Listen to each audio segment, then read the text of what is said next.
Hello and welcome back to Most Amazing Top 10. I'm Rebecca Felgate and today we're talking about the top 10 most evil humans to have ever lived. There are a lot to choose from, so this video could spawn many parts. This list is absolutely jam-packed with detail, so let's get right into it. Coming in at number 10, we have Mary Ann Cotton. Cotton was hung at Durham County Jail in 1873 following a 20-year poisoning spree. Cotton is often considered Britain's first female serial killer, murdering 21 people in her time, usually for money via insurance payouts. Cotton's poison of choice was arsenic, something that she used to murder her husbands, yes, husbands plural, and her children. That's right, she killed her own children. She was later discovered when police made the connection between the loss of her 3 husbands, some friends, a friend of her mother's, her mother, and her 13 children, all of which had died from sudden stomach fevers. Coming in at number 9, we have Jim Jones. Greedy and evil, Jim Jones was the cult leader of the People's Temple and the orchestrator of the horrific Jonestown Massacre. An American national Jim set up the People's Temple out of frustration with being unable to express his Marxist values. In the end, he kind of developed a god complex and started brainwashing people into thinking that he and the People's Temple were the saviors.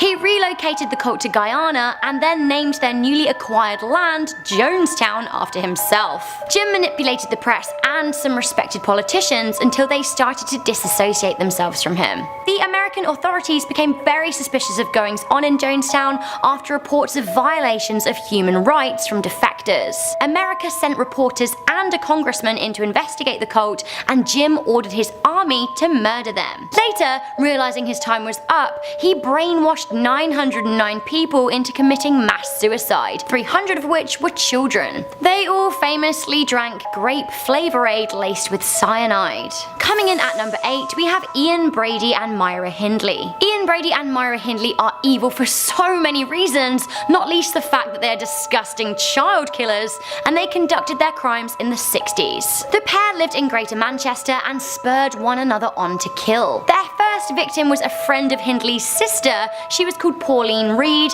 and Hindley used their prior relationship to lure her into their van. Pauline was only 16 when she was sexually assaulted and murdered. The pair raped 3 more times and killed 4 more times. Their victims included 3 boys, 2 of which were aged 12, and a 10-year-old girl. The pair were later arrested following a tip-off from Hindley's brother-in-law, and they later refused to give information about the missing children's bodies to their bereaving parents, which is just horrible. Okay, so this guy comparatively seems a lot worse, but he was living in a different time, although he was absolutely a mega dick. Coming in at number 7, we have Vlad the Impaler. Vlad the Impaler was the inspiration behind the legend of Dracula, and like his fictitious counterpart, he was a very bloodthirsty chap. Vlad was alive for a mere 45 years between 1431 and 1476, but in that time it is estimated that he could have killed around 1,000 people. Vlad was Prince of Wallachia, a historic region of Romania,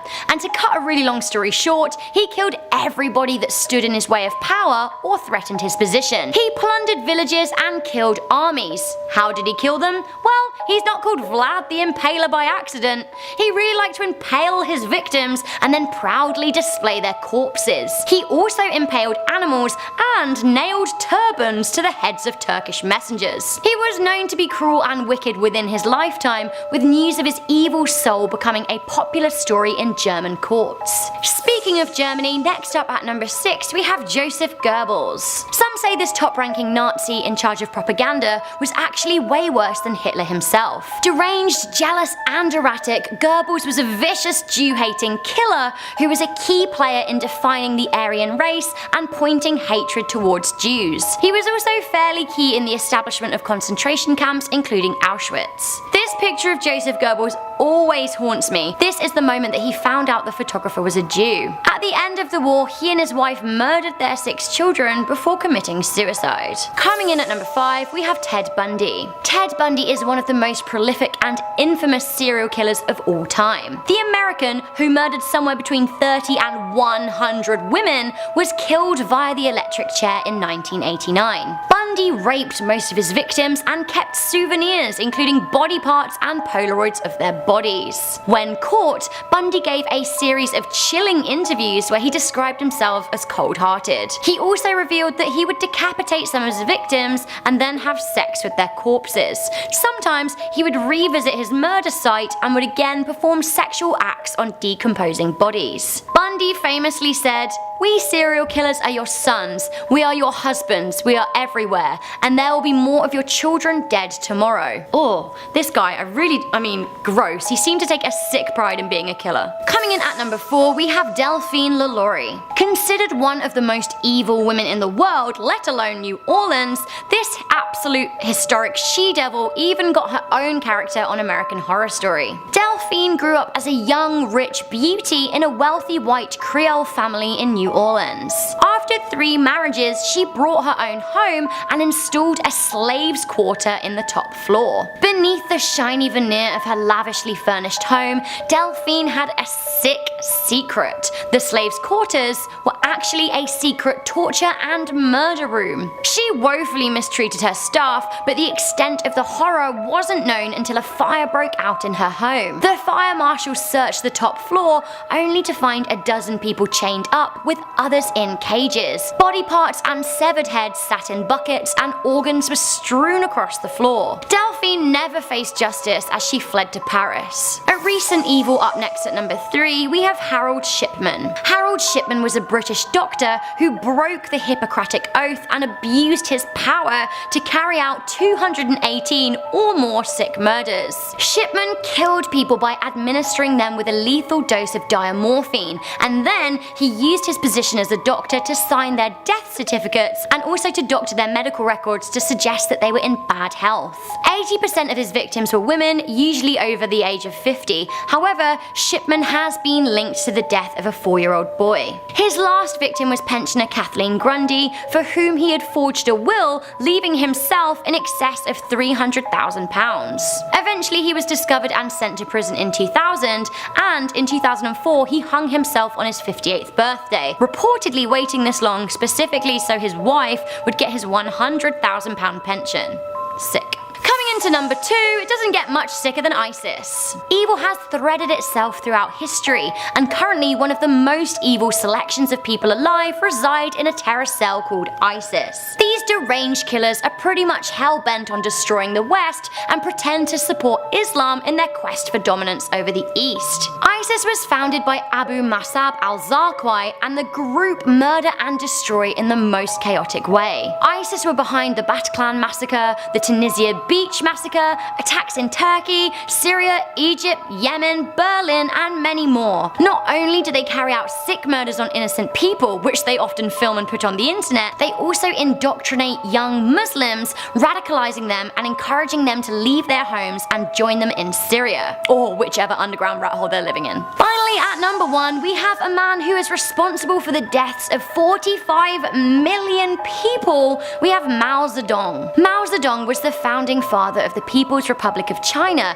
which was achieved in 1949 after a brutal civil war during which the Communist Party overthrew the government. Mao was cruel on so many scales. He tortured and killed army dissenters and peasants accused of hiding food supplies. But the crux of Mao's cruelty came as he defiantly pushed the Great Leap Forward policy, which aimed to change China from a farming society to a society focused on industry. Unfortunately, this radical shift led to food shortages, sparking the Great Chinese Famine, where between 18 and 30 million Chinese people starved to death. It has been documented that Mao knew that this was happening as the rice yield was not big enough to sustain the population. He is reported to have said it was better for half the population to die so that the other half could thrive. Ultimately, his rule saw the collective untimely deaths of up to 45 million people as a result of famine and corrupt practices he used to obtain and maintain power. Well guys, so that was a really long one, but I think that evil cannot be brushed over. Did you guys learn anything from this list? Let me know in the comment section down below. Also, let me know if you would like a part 2. If there's any lesson to take from this list, I would say don't be evil. be a major babe, because where are all of these people now? Spoiler, almost all of them are dead. So, that's what you get. For now, I've been Rebecca Felgate. This has been Most Amazing Top 10. If you found this video informative, interesting, engaging, make sure you show me by giving it a good thumbs up, sharing it with a friend, and of course staying subscribed to Most Amazing Top 10 for more lists coming at you every day. And I will see you next time.